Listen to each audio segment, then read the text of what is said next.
السلام عليكم. الجمال، كلنا يبحث عن الجمال، والمهتم أكتر النساء، بناتنا الجميلات كلهن عاوزين نفسهم أمارات. أنا النهاردة هبدأ معاكم سلسلة وصفات الجمال. الجمال بيبدأ أولا يا جماعة من الداخل، جمال قلبك، جمال روحك، خفة ظلك، ده بتصرفاتك وبأخلاقك وحركاتك.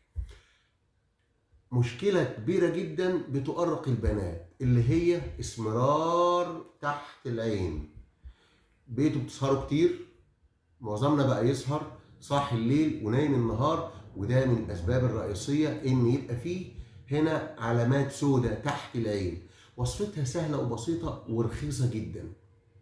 هنجيب معلقة عسل نحل، عسل أبيض من بتاع النحل، ونجيب فص توم، نفرم فص التوم مع معلقة العسل.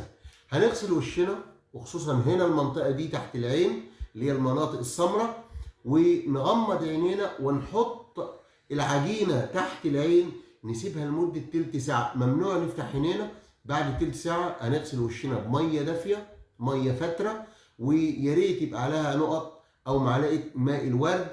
مية الورد مع اثناء الغسيل بتعمل تفتيح كمان. تلت ساعه هتشوف نتيجه جباره.